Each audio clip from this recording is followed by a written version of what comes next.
Welcome back to the Birdhouse Fantasy Network and today's live recap of the Week 3 NFL 2024 season games. And we're going to start off right with a game from the noon slate. That's right. Let's kick it off. And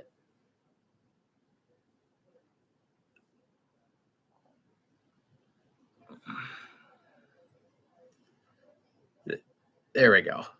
Just wanted a little better lighting for you. Thank you. So, main question here to start with is, do we have a new dynasty wide receiver one? And from the noon games, we have Malik Neighbors here just blowing up again to start off his NFL career. Sunday, he had that amazing touchdown grab. 8 for 78 on 12 targets. This guy has just been nothing but phenomenal. He has garnered 12, 18, 20, 37 targets in his first 3 games. I guess what it comes down to really is, if you've got Malik Neighbors, would you really give anything on top of Malik Neighbors to get to Justin Jefferson or CeeDee Lamb or Amon-Ra? I already moved him ahead of Jamar Chase in my latest dynasty update in my wide receiver rankings. So check that out on Patreon. I did just update the wide receivers this morning. I'm going to finish off doing the quarterbacks and running backs later. I also did the tight ends this morning for you.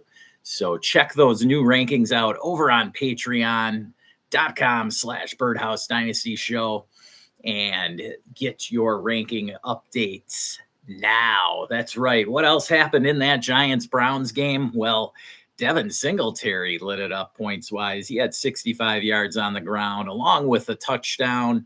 Would have had a second touchdown, but he went down at the 1-yard line to run the clock out for the New York Giants in that matchup. Wan'Dale Robinson added 7 grabs for 61 yards. Singletary also 4 for 43 through the air. And Daniel Jones played a decent ball game, 24 or 34 for 236 and 2 touchdowns. Those of you who have hung on to him through the rough times, I guess you just call them, or maybe traded on the cheap for him, congratulations. You may have yourselves a quarterback back in the saddle here. What with all the injuries to quarterbacks and whatnot, it's not a bad option to have right now, the way Daniel Jones is looking. He also added 8 carries for 20 on the ground. Over to the Cleveland side of the ball, Deshaun Watson was, not too bad, 196 and 2 touchdowns through the air. Both of those to Amari Cooper, somebody who Matt English and I both recommended trading for. Hopefully you got your hands on Amari, because now he's going to be a little more expensive this week. That's right. Amari on 12 targets went 7 for 86 and 2 touchdowns. Also through the air, Jerome Ford got 3 grabs for 33 yards, adding to his 37 yards on the ground for 70 yards total on the day. Not much else going on for the Browns of note. Dante Foreman only got 2 carries for 5 yards, so there isn't so much of a split there. I think it simply just has more to do with game script. If Cleveland is leading, they're going to pound the ball with Foreman if they can. Otherwise, Jerome Ford is going to be getting the majority of the touches. Now, over to some of the other early games, we can roll over to my Buccaneers. I don't know that I really want to go into this one too much. There really wasn't much to say about the Bucs, other than they had a huge letdown from their massive win in Detroit last week. Baker, 25 of 33 through the air, only 163 yards, touchdown and a pick. Costly interception in the first half there. On the ground, though, we do want to note Bucky Irving's 9 carries for 70 yards compared to just 6 for 17 from Rachaad White. Is it time to panic on Rachaad White? Well, he had 5 catches for 18 through the air. I think what we're going to see here with the Bucs backfield is Bucky Irving getting, at least 50% of the work. And so you can expect Rachaad White to continue to get grabs in the air in the ball game there. But, it's just hard to trust Rachaad White as an RB1 anymore. Should also note Chris Godwin got another touchdown, 6 for 53. He's moved up my dynasty ranks. He's up to the back end of the third, fourth tier I've got there. He's ranked number 30, basically at the top of all those veteran wide receivers like Mike Evans, Amari Cooper, Cooper Kupp, all of those guys. Chris Godwin has established himself so far this year as a go-to guy for Baker in that new Rams offense that they are running in Tampa. Mike Evans only 2 for 17 this week. So the Denver Broncos, Patrick Surtain shut him down. Bo Nix had a solid afternoon, 25 of 36, 216, no touchdowns, no picks. Really mixed it up nicely. Sean Payton knows how to game plan against the Bucs D. He did it for years in New Orleans, and that's what I was scared of heading into this game. I did not expect us to lose. However, I am not shocked at the outcome. Let's see. Jaleel McLaughlin got a touchdown on the ground. Bo Nix added one on the ground. He ran 9 times for 47 yards. Cortland Sutton with 7 grabs for 68 yards on 11 targets. So he had 11 of the 36 pass attempts targeted his way. Jordan Humphrey, he got 6 for 36, 6 for 37. Also note Tyler Beatty ran the ball much in the second half to get the clock churned out for the Broncos, 9 for 70 on the ground. So he's maybe somebody you want to look at adding on waivers, because Javonte Williams here, boy, he has got to slide down your rankings. Javonte Williams, just 5 carries for 12 yards, 4 grabs for 29 through the air. He did add, but I mean, in a game with a script like this is the type of game you want a guy like Javonte to get 100 yards on the ground. Okay. The fact that he only got 5 carries for 12 yards just shows that Sean Payton does not trust him anymore on the ground to lead this backfield. It is going to be an ugly 2, maybe even 3-headed monster now with Beatty.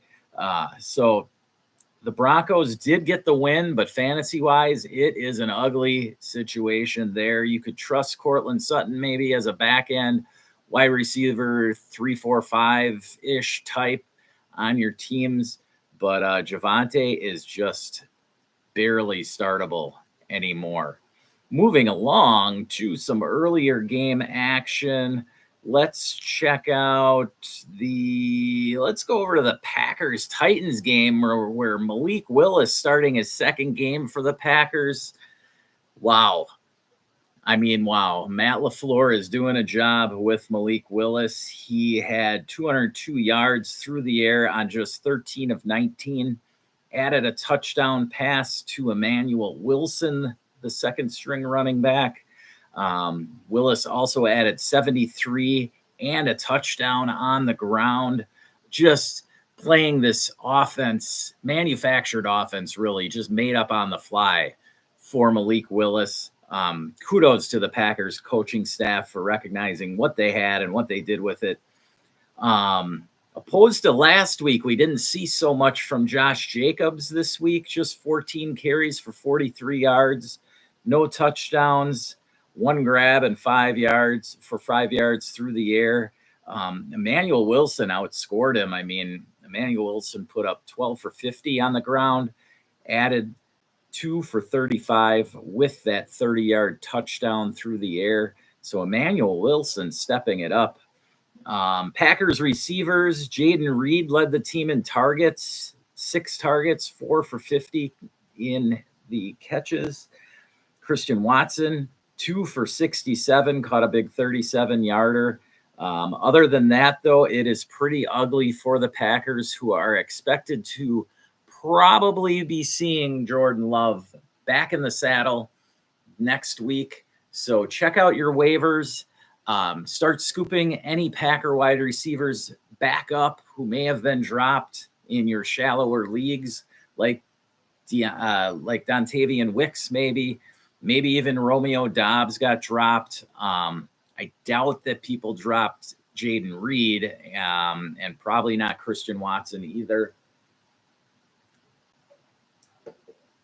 But even Luke Musgrave or Tucker Kraft, you could check out, see if they're available in that ugly tight end landscape that we have going on for ourselves. Over to the Titans, and it is just yikes for my boy Will Levis. The mailman is not living up to my bold prediction that he'd be a QB1. Now, fantasy-wise, 260, 2 touchdowns, 2 picks, 3 for 12 on the ground. I mean, he had another fumble loss, so 3 turnovers. One of them was a pick 6 to Jair Alexander. Will Levis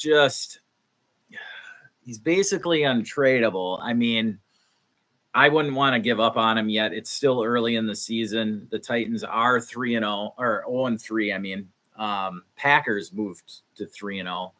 They're 2-1. They lost week 1. Packers are 2-1. But the Titans are 0-3.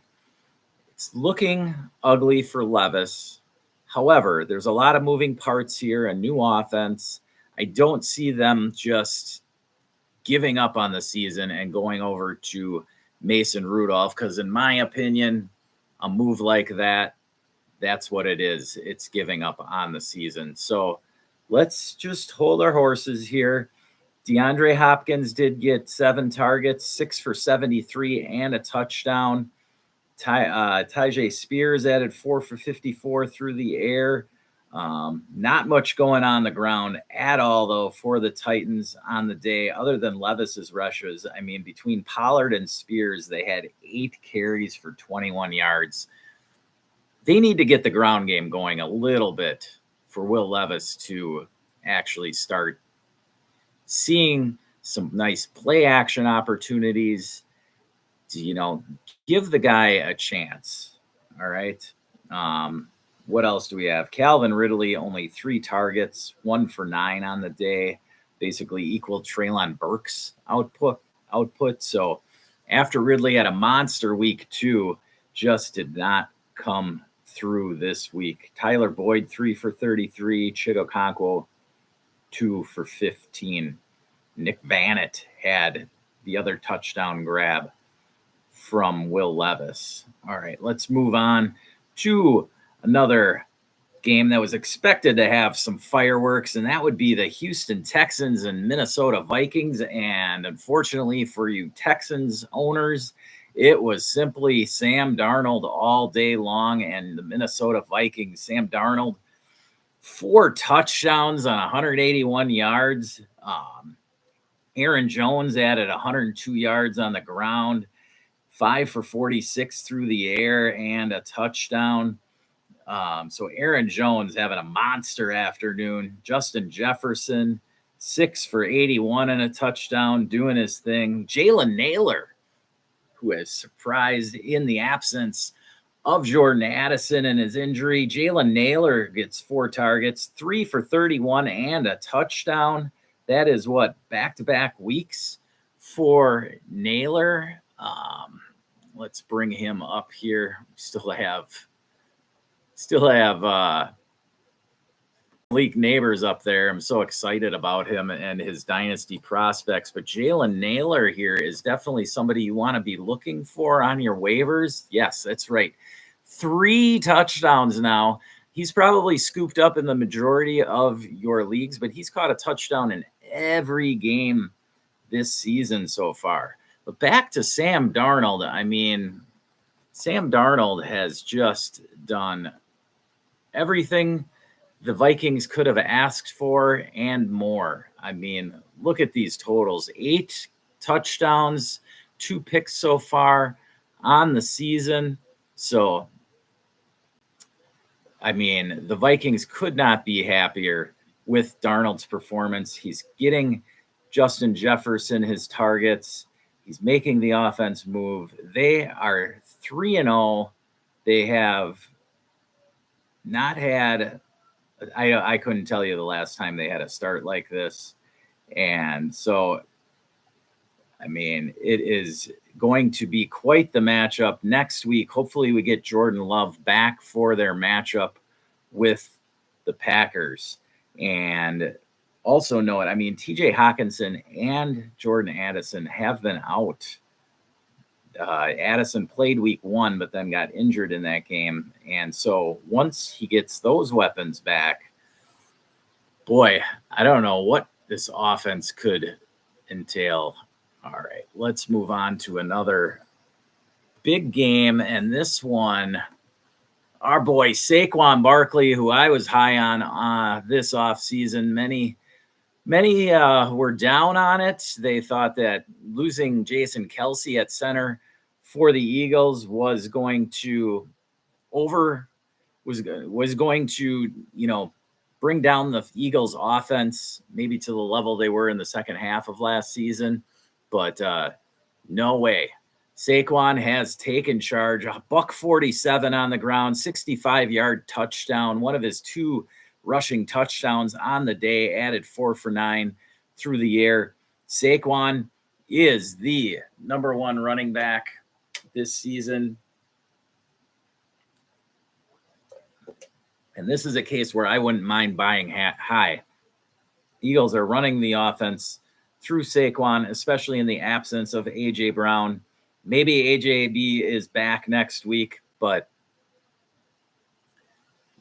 yesterday they did not need A.J. Brown to pull this one out. They had Dallas Goedert. Oh, my goodness. Dallas Goedert, of all people.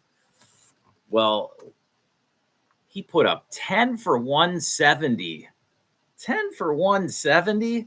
I mean, no touchdowns yet on the season, but boy, 4 for 31, 3 for 38, and now 10 for 70, outdoing Isaiah Likely's week 1 monster week. And then you had Devontae Smith getting banged up on just a terrible, terrible hit from a D lineman.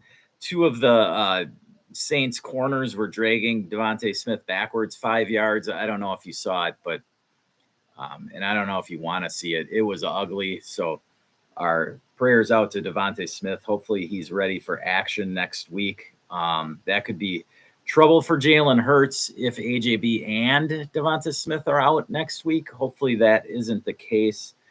Jalen Hurts went 29 for 38, 311, no touchdowns, and a pick. Sacked 4 times. So Jalen, not a great outing, but they did pull out the win, and that is the key for the Eagles. Over to New Orleans, well, this is what we were all kind of expecting. New Orleans was just setting the world on fire weeks 1 and 2, and now not so much. Let's just do this. Yeah. All right. Derek Carr, 14 of 25, $142, 1 touchdown, 1 pick.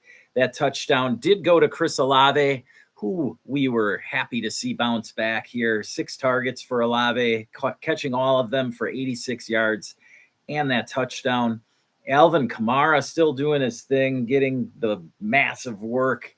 Not so efficient today.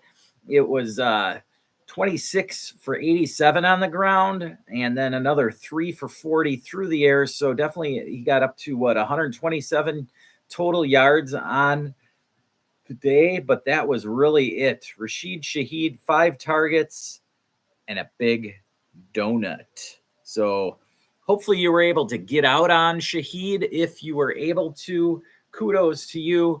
If not, sorry, but it's going to be tough sledding trying to trade him now. So let's move on to another game from the early slate. That would be the Bears-Colts. And so this one was pretty ugly. I mean, yikes. I don't know what to think here. We've got Anthony Richardson, everybody's golden boy, this off season, trying to get him any which way we can. Threw another 2 picks yesterday. So he's got 3 touchdowns, 6 interceptions on the season now. Only 24 yards rushing on the ground. So not exactly what we were hoping for with Anthony Richardson. I mean, he's really just hovering around the 50% mark each week. I'm not going to say he's unstartable because the dude could put up 50 any week, but just 5 points on the afternoon. That is rough. Other guys, now Jonathan Taylor definitely stepped up in Richardson's dismay. Taylor, 23 for 110 on the ground, 2 touchdowns, caught a 25-yarder in the air, ended up with around 30 fantasy points this week. Taylor is back. And also no, Trey Sermon did add another touchdown on the ground. So those were the 3 touchdowns for the Colts. Another ugly afternoon for Michael Pittman. Just 4 grabs for 36 yards. It's going to be hard to sell Pittman. The targets are just not there for him with Richardson and his big cannon, and it's just not a good match with Pittman and his route running and underneath skills. Just not what matches well with Richardson's game. So it's going to be rough. I don't know that I would give up on Pittman. I don't know if I'd sell the guy for a second rounder. It's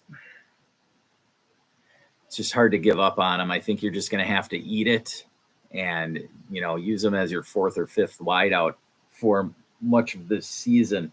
Josh Downs was back. He caught 3 for 22. Over to the Chicago side of the ball, we've got Caleb Williams and his coming out party here. Caleb putting up over 300 yards. Monster game. This would have outdone any of Justin Fields' passing yardage totals for his whole time in Chicago. 33 of 52 for Caleb. 2 touchdowns, 2 picks, added 8 yards on the ground. So not an amazing afternoon for Caleb. I mean, there was just a shit ton of volume here, and that's really what got him to the 363 yards. His favorite target, though, definitely to note, Mr. Rome Odunze, and here was his coming out party. I moved Rome back up the rankings. He is inching up to the top 10 in Dynasty wide receivers now. 6 for 112 through the air on 11 targets. Tied Cole Kmet for most targets on the team. Kmet didn't have a shabby day either. 10 catches, 97 yards, and a touchdown. So DJ Moore added 8 for 78 on 10 targets, so he wasn't slighted either. But, I mean, you can't expect Caleb to be throwing it 52 times every week. So I do love the fact we saw Rome Odunze getting his work. Now, on the ground in that 3-headed monster backfield for the Bears, just ugly. Roshan Johnson, 8 for 30. DeAndre Swift, 13 for 20. And Khalil Herbert, just 4 for 9. And this was so that totals up to 25 carries for 59 yards on the ground against the worst rush defense in the league. Not what the Bears were hoping for at all. So they need to work on the O-line. O-line looked just putrid. Now on to some of let's go back to Thursday night. I don't want to forget about that one. We had, Aaron Rodgers just looking like his old self.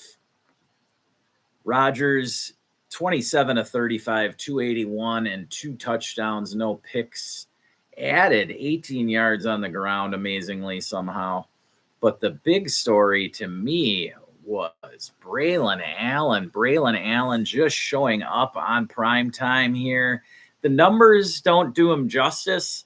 I think it was just the ferocity and angriness that he ran with that has got Breece Hall owners scared, okay? Breece Hall was somebody who many were thinking could be RB1 this season, but with the amount of volume that Braylon Allen has been seeing on the ground. So we had Breece Hall with 16 for 54 and a touchdown, Braylon Allen 11 for 55.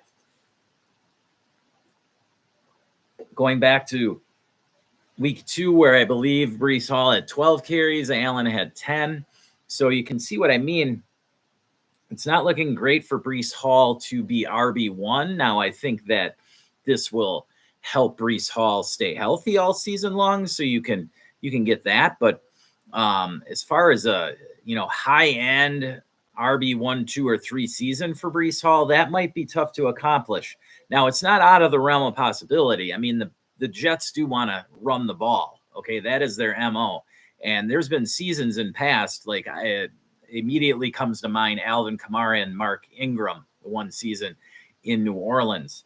Now, Braylon Allen isn't quite on the level Mark Ingram was back then, but you can see what I mean in a thunder and lightning type backfield. They do complement each other very well. It's very tough to defend that kind of attack on the ground. So I see what the Jets are doing, and it's obviously worked for them against New England. Through the air, we got a touchdown from Garrett Wilson, but 5 for 33, not exactly what we're looking for. 9 targets out of 35 is not bad. Over 25% target share for Garrett Wilson. So that's what we're looking for. But, ideally, those of us who drafted Garrett Wilson in the back end of the first round, early second, we were hoping for those Devontae Adams type monster numbers. Now, that was asking a little bit much, I think, from Garrett Wilson. We had to temper our expectations. And so hopefully he gets it going with Rodgers, but Rodgers did an awesome job of spreading it around. I mean, Rodgers isn't playing fantasy football. He's trying to win games and build the team up better for the long haul. As you may have seen him when he came over to the sideline and tried to hug Robert Saleh after a touchdown. He it was kind of rather hilarious because Rodgers was having none of it. And so he was kind of a dick to his coach, but I don't know. That's kind of Rodgers' thing. So it didn't really shock me. New England side of the ball, just yuck here. Ramondre Stevenson with a terrible evening, 6 for 23. Antonio Gibson, 5 for 29. Couldn't get anything going on the ground. Pop Douglas, though, 7 for 69. So that was good to see. And we did have Drake May take over late in that game. He just got a few snaps in, a couple drives, went 4 for 8, 22 yards. Nothing spectacular, but it's good to see the guy got some action out of it. And we probably will see Drake May, I think, take over this offense by the beginning of October. So those of you who drafted Drake May, look forward to that. Now on to the afternoon slate. Let's start right off with the big one down in Big D. We were hoping for a great one, and this one started off real slow. The Ravens-Cowboys. Ravens had this one in control by halftime. They were up 21-6, added a touchdown in the third, so it was 28-6 going into the fourth quarter, and it looked like they were just going to run out the clock here on the Cowboys, but Dak Prescott with a monster second half or fourth quarter. Derrick Henry here had a $151, 2 touchdowns on the ground, added a 23-yard reception. That is what we were looking for from the King when he signed in Baltimore. Now, Dallas, ironically, was one of the spots that he could have gone to, possibly, had Jerry Jones sent him more than a couple of hard candies in a little envelope to try and entice Derrick Henry to come to Big D. But Dak Prescott having to do it all again here. So threw the ball over 50 times, 51 attempts, 28 of 51, 379 and 2 touchdowns. Added a rushing touchdown on 7 yards. So Dak put up solid fantasy numbers. CD wasn't so hot. He was blanketed by the Ravens much of the afternoon. Only 7 targets, 4 of 67. But Jalen Tolbert, somebody who is a great sneaky ad right now. If he's still available out there, he just jumped up my dynasty rankings monsterly. I moved him up 50 spots. He's right around wide receiver 50, 51, something like that now. 3 for 42 with the touchdown. He's looking solid for the Cowboys as their wide receiver 2, because Brandon Cooks just doesn't got it anymore. He had 2 for 16 on he had 6 targets, but I'm just saying that Jalen Tolbert looks better right now. Jake Ferguson back from injury, 6 for 95 on 11 targets. You can count on Jake. Now, granted, you can't count on 11 targets every week. A lot of that had to do with the catch-up mode the Cowboys were playing. But if their defense is going to let teams run on them all over the place, boy, Dak could be slinging it around the yard a lot, because that running game with their offensive line is not happening. Rico Dowdle, 8 for 32 on the ground. Zeke, just 3 carries for 6 yards. I mean, that is just not going to cut it. Cowboys are going to be playing a lot of catch-up. Back over to the Ravens. We had, let's see here. I mentioned Henry's stats already. Lamar Jackson added 87 yards and a touchdown on the ground. Threw for $182 and a touchdown in the air. That touchdown did go to Rashad Bateman, who had 3 for 28 on the day.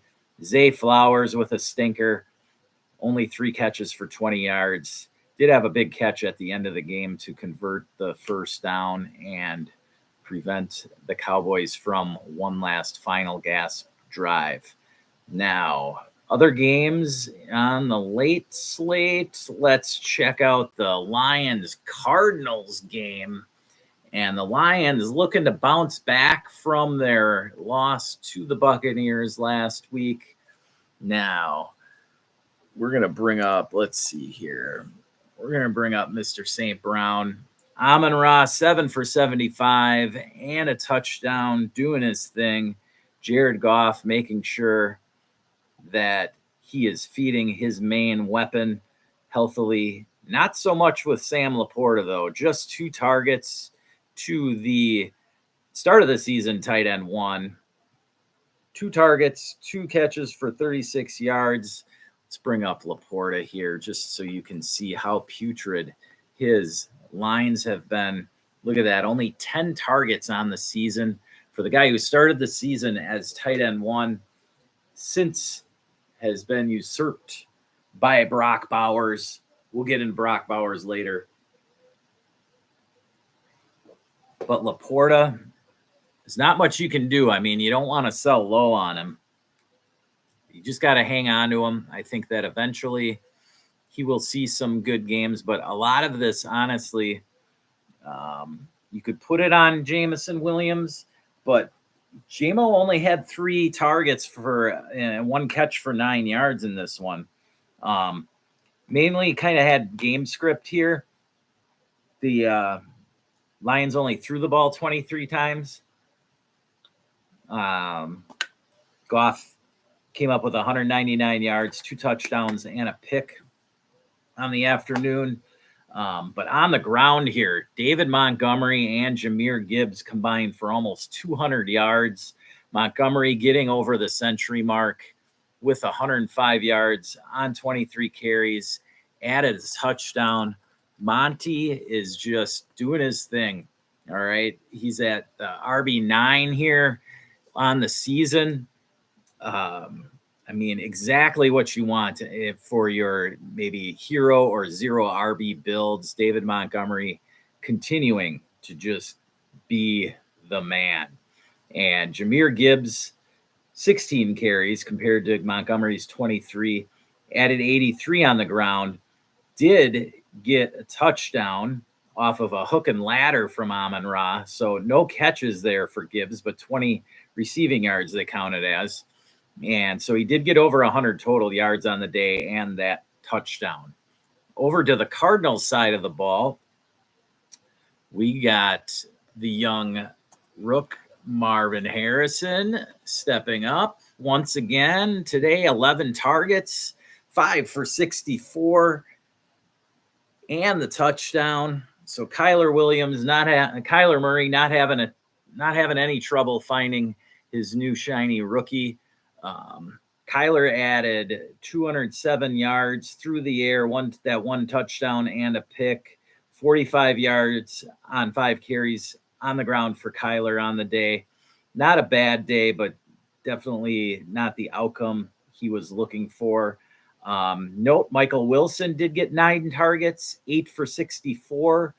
Trey McBride, though, only 3 catches for 25 yards on 6 targets, did leave the game due to injury. Let's see if we can get an update on McBride here for next week. It was an ugly collision there with, I believe it was Brian Branch. Let's see. So he left early, was evaluated for a concussion. So no update yet. So watch that this week. Obviously, you're going to have to scoop up some shitbag tight end if you have nobody else behind Trey McBride right now. All right. We're going to move over. Oh, I don't want to forget here. They're rushing. James Conner just not doing it. Well, the ground game was not working for the Lions. The ground game didn't work for Tampa much last week either against the Lions' tough, stingy defense. James Conner just 9 carries for 17 yards. Trey Benson 2 carries for 8 yards. Conner added just a catch for 8 yards through the air. So an ugly afternoon for James Conner. Okay, let's check out the Rams 49ers injury-riddled game, and we're going to step over to Brandon Ayuk, who absolutely blew it at the end by not catching the lateral. He would have had a straight shot to the end zone for 30 yards to pull out the miraculous win for the Niners. Both teams here just riddled with injuries. The Rams have like 3 or 4 linemen hurt, as well as Puka Nacua and Cooper Kupp. Over on the Niners side, they were without Debo, Kittle, and of course CMC. So we'll start with Jordan Mason. He did get 19 for 77 on the ground, added 2 catches for 11 yards in the air.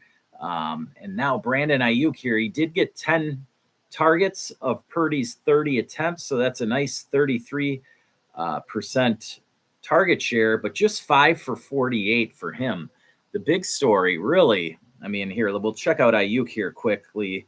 So Ayuk so far this year, 20 targets, but just 11 catches and barely over 100 yards. So look for him to start improving. Hasn't even reached 10 points in a week yet this year, fantasy-wise. But the big story was Debo's replacement as wide receiver 2 this week, and that would be Jawan Jennings, just going absolute apeshit. 12 targets, 11 catches, $175, and 3 touchdowns. Wow. Anybody who slid him into their flex spot out of desperation was greatly rewarded this week. Anybody who's trying to say they called it is full of it. But Jawan Jennings, if you did get him into your lineup, kudos to you. You probably won your week because of it. So I don't know how much of this you can expect going forward. If Debo's out multiple games, which typically he tends to do, because Debo, when he comes back, he plays such a tough physical style game that he wants to be 100% healthy when he does come back onto the field. So I would personally expect Debo to miss 3 weeks. That would be my my estimation. So you can expect Juwan Jennings to get some targets for the next 2 games as well. I don't know that he'll do something like this again, but you can feel pretty decent putting him in your flex for the next couple of weeks at least. Brock Purdy, 22 of 30, 292, and those 3 touchdowns to Juwan Jennings. Decent outing for Purdy here. Just didn't get it quite done for the Niners. Over to the Rams side of the ball, we'll bring up Mr. Kyren Williams here, the guy who I was down on this offseason. I can eat it when I'm wrong. Right now, I am wrong on Kyren Williams. He is doing just fine. Last week, he had a stinker, but this week, 89 yards on the ground, 2 touchdowns, added another touchdown through the air on 27 receiving yards. So he got over 100 total yards on the day, along with those 3 touchdowns. Now, we were all discussing who to grab for the wide receivers in LA. And this week it was Tutu Atwell, 4 for 93. Kudos out to Nick from BDGE. He called maybe Tutu Atwell as being the guy to grab out of this mess wide receiver room they've got going on. Demarcus Robinson, just 1 for 32. Jordan Whittington, 3 for 28. Tyler Johnson, only 3 for 20. So not much else going on here. Matt Stafford with a meager 6 for 25, 221 through the air with the touchdown. So you can see Stafford struggling here with his depleted offensive line. And so I think that the Rams will still struggle. Somehow they were able to pull this one out against their hated rivals in the San Francisco 49ers. Next up, we are going to head over to Vegas. And the star of, could it be the star of the week? I don't know, other than Juwan Jennings. I mean, it's hard-pressed to find somebody more impressive this week than Andy Dalton as far as an injury replacement. This case, it wasn't an injury replacement. It was a benching from Bryce Young. And I think that the Bryce Young era may officially be over. Andy Dalton, the Red Rocket, coming out just firing, 26 of 37, 319 and 3 touchdowns. First quarterback of the 2024 season to throw for 300 and 3 touchdowns in a game this year. Just amazing stuff from Andy Dalton. If you were able to pick him up off of waivers or maybe trade for him out of necessity, well, kudos to you. You got yourself a quarterback now. Is Andy Dalton going to continue it like Sam Darnold? We'll see. I don't know. Also for the Panthers, though, Chuba Hubbard, monster day, 114 on the ground, 55 on 5 catches through the air with a touchdown. So Chuba finally doing his thing there for those of you who grabbed him in zero RB or hero RB build. Also, Deontay Johnson. This was just a 3-headed attack here from the Panthers. Just what Dave Canales was brought in to do. Deontay Johnson stepping up, 8 catches for 122 yards on 14 targets with a touchdown. So Deontay getting things rolling. Adam Thielen added a touchdown, 3 for 40 for Thielen. So he wasn't too shabby either. Miles Sanders did get a touchdown late on the ground, just had 17 yards on the ground there for the Panthers. If we go over to Las Vegas, Brock Bowers, not so exciting this week, just 4 targets, 3 for 41. Devontae Adams on 9 targets, only 4 for 40. So the Panthers did their job on those 2. Trey Tucker, 7 for 96 and a touchdown, though. Had a long 54-yarder. Raiders just not getting it done on the ground. Zamir White is just what I thought he was. And that is just a guy. 10 for 34. Hopefully you were able to unload him before the season because he has done nothing, absolutely nothing to garner your attention. as far as going out there and trying to acquire him. Alexander Madison did get the touchdown on the ground. He only had 3 carries for 7 yards, though. Madison did get 3 catches for 37 yards. So it's an all right day for Madison. Probably got over 10 points for you. Gardner Minshew with an all right day, 18 for 28, 214 with the touchdown and an interception. Aiden O'Connell, though, did get into the game. He got pulled. Minshew got pulled late in the blowout, so they gave O'Connell some action. We'll watch this as the week unfolds. I don't know that Minshew is going to get benched because of it. I think with the comeback win against the Ravens last week, I think that Minshew has earned the starter's role. I think that, Antonio Pierce, the coach, was just looking to give O'Connell some snaps. O'Connell did come in 9 for 12, 82 yards and a touchdown. That went to Jacoby Myers. Myers was 7 for 62 and the touchdown. So a decent outing for Jacoby Myers, finally getting some targets in that Raiders offense. Let me check through here. Finally, we get to my man, DK Metcalf. And Metcalf started things off with a bang on a 71-yard touchdown late Sunday in the first quarter. Seahawks started off to a 17-3 lead in that first quarter on the Dolphins. DK ended up with 4 for 104 and that touchdown on the day. Geno Smith, 26 of 34, 289, just one touchdown, did throw 2 picks. But Zach Charbonnet did the job in quarters 2 through 4 there, getting 18 carries for 91 yards and 2 touchdowns. He added 3 for 16 through the air, so got over 100 total yards. Jackson Smith and Jigba, well, JSN, not so hot this week, 3 for 39 only, but the game script really wasn't in favor of the Seahawks needing to throw the ball, and they just needed to control the clock, so they ran it out on the Dolphins there. Noah Fant did get 6 for 60. Tyler Lockett had 8 targets, leading the team in targets, 5 for 46. So not so great for JSN.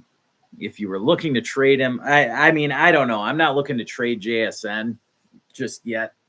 I think as the season rolls on and it plays itself out, you're going to see JSN continue to get more work. Over to the Miami side of the ball, yes, it was. We all expected it to be the Devon Achane show.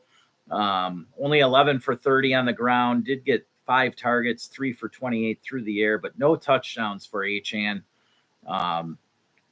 Skylar Thompson left the game with an injury, so they had to bring in Tim Boyle. It was just a absolute shit show for the Dolphins. Tyreek, 3 for 40. Jalen Waddle, just 4 for 26. I mean, both of those guys just got 5 targets on the day. In a game where they're getting blown out, that is just not what you want to see. Look for the Dolphins to try and make a trade with somebody this week, because they are not going to get things done with Tua being out and those 2 guys at quarterback. Now, we do have 2 games tonight on the Monday night slate. Exciting stuff. But before I leave you, I don't want to forget about the Sunday night game. Woo-wee! We had the Chiefs-Falcons, and, oh, man. Oh, who do we start with here? Carson Steele, 72 yards on the ground for the Chiefs. All right. If we're going to get excited about Malik Neighbors, we got to bring up this guy, Rashee Rice, moving up into the top 10 dynasty wide receivers for me. I know that he has some sort of suspension coming, but that probably won't come until the 2025 season. So just continue feasting with Rashee Rice in your lineups. Look at this, 12 for 110 on 14 targets and the touchdown. Mahomes has found his new guy. I mean, Rashee Rice had 14 targets. Kelsey was next on the team with only 5. Kelsey got 4 for 30 through the air there. Juju added a touchdown on just 2 catches. Xavier Worthy only 2 catches for 17 yards. He did add 13 on the ground. But, you know, it is the Rashee Rice show in Kansas City.